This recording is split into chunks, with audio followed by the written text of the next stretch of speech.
माटी पुकारे तुझे, देश पुकारे, आजा रे अब आजा रे, भूले हम राह हमें राह दिखा दे, आजा रे राह दिखा दे।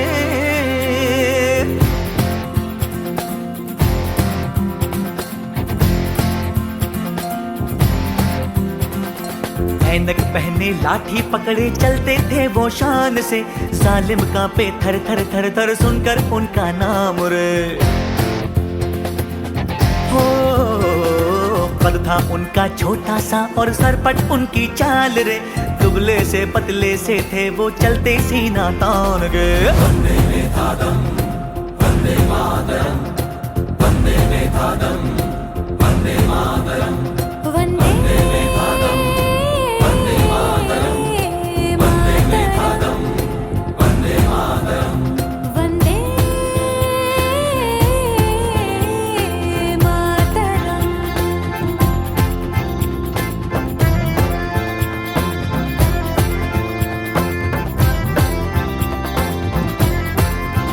ओ भाई भाई का दुश्मन है बना रे, नफरत की आंधी बहती रे,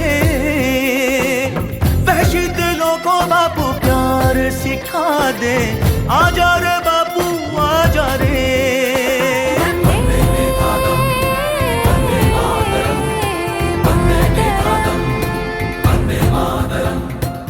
बेअसर होता है, इसलिए सरकार न तो सहयोग करती है और न हम सहयोग लेते हैं। हम तो अपने सीमित साधनों पर ही गांधी भवन को चलाते हैं। फिर इतने बड़े भवन का सब किस तरह से व्यवस्थाएं हो पाती? देखिए, भवन के पास में कुछ हॉल हैं, कुछ कमरे हैं, कुछ वो हैं, तो उनको हम सामाजिक कामों के लिए देते हैं, रचनात्मक कामों के लिए देते हैं, तो उनसे जो हमें किराया मिलता है उससे ही भवन हमारा चलता है।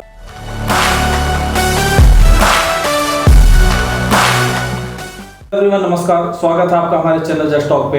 आज हमारे बीच एक बहुत ही खास मेहमान, गांधी भवन ट्रस्ट भोपाल के सचिव माननीय श्री दयाराम जी नामदेव आज हमारे बीच उपस्थित है। एक इंटरव्यू के माध्यम से हम गांधी भवन में को जानने का प्रयास। सर, स्वागत है आपका हमारे चैनल। तो सर, हम जानना चाहेंगे बापू का जो जीवन है पूरा, जैसा कि बापू ने कहा था कि मेरा पूरा जीवन ही अपने आप में एक संदेश है, एक मैसेज है समाज के लिए। तो गांधी दर्शन जो है वो पूरा एक संदेश है, अपने आप में एक पूरा संदेश है। तो इस संदेश को सर पाठ्यक्रम में सरकारें शामिल क्यों नहीं करती? देखिए, सरकारों ने पाठ्यक्रम में तो रहा है, लेकिन जैसे जैसे सरकारें बदली तो निकालते गए या संक्षिप्त करते गए या फिर उसको तोड़ मरोड़ करके उन्होंने कार्यक्रम को प्रस्तुत किया, उनके विचार को, उनके जीवन को। जब बापू के जीवन दर्शन को विदेशों के बड़े बड़े विश्वविद्यालयों में पढ़ाया जाता है, तो हमारे यहाँ इस पर क्यों नहीं उतना ज्यादा फोकस किया जाता?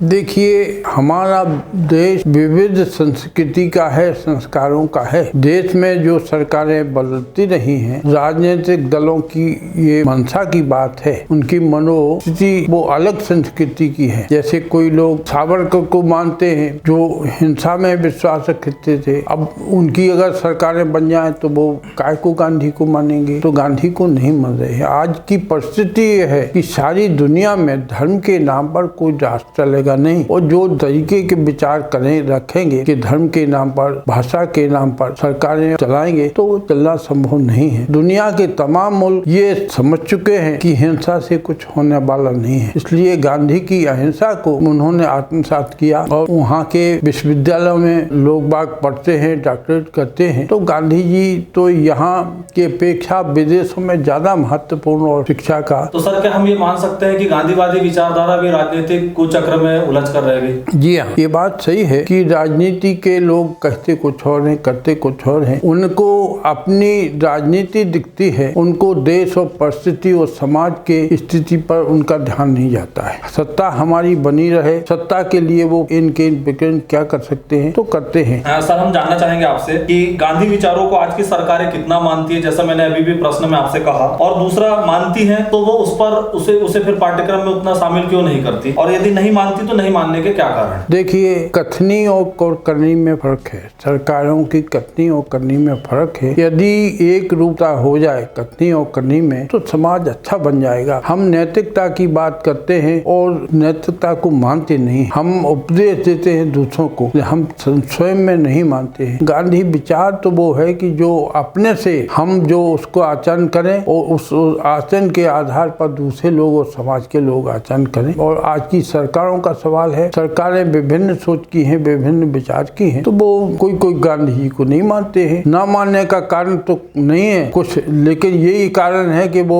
उनकी सत्ता उनके विचार के आधार पर चले। गांधी जी विचार है उनके कि त्याग और सेवा को आप आज कोई स्वीकार नहीं करते। तो सर, क्या हम ये मान सकते हैं कि गांधी विचारधारा को सिर्फ सरकारें जो हैं वो सिर्फ गांधी जयंती यानी 2 अक्टूबर को मनाने तक सीमित कर दिया गया? देखिए, वो भी नहीं है। गांधीवादी संस्थाएं ही गांधी के काम को करती हैं, गांधी जयंती मनाती हैं, निर्माण दिवस मनाती हैं और उनके रचनात्मक कार्यों के आधार पर कार्यक्रम करती हैं। सरकारों का कोई सहयोग नहीं रहता है। सर, हम जानना चाहेंगे आपसे कि बापू का दूरगामी विचार क्या था और वो विचार क्या था और जो समाज में परिवर्तन लाने का माध्यम बने? देखिए, बापू का दूरगामी विचार तो समता मूलक समाज रचना, अहिंसा के आधार पर, सत्य के आधार पर समाज चले, जो शाश्वत मूल हैं इस देश की संस्कृति के, मानवीय मूल्यों को ही वो ज्यादा प्रतिपादित करते थे और उन्होंने सारी दुनिया को जो संदेश दिया है वो मानवीय मूल्यों का ही संदेश दिया है। तो सर, हम ये जानना चाहेंगे आपसे कि वर्तमान समय में गांधीवादी विचारधारा कितनी प्रासंगिक? देखिए, अब प्रासंगिक तो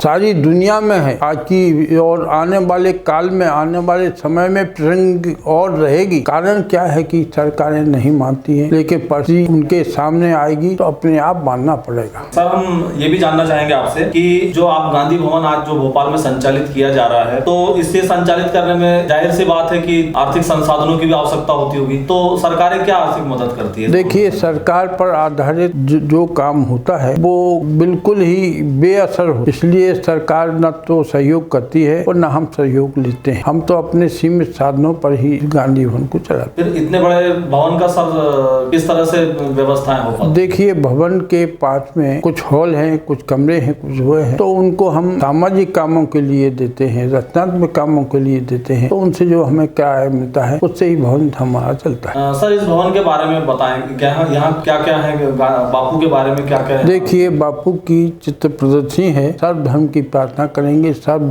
धर्म गुरु बुलाते हैं और प्रार्थना करते हैं। सर, आपसे एक बहुत ही सार्थक और उम्मीद भरी चर्चा हुई, इसके लिए सर आपको बहुत आपको भी।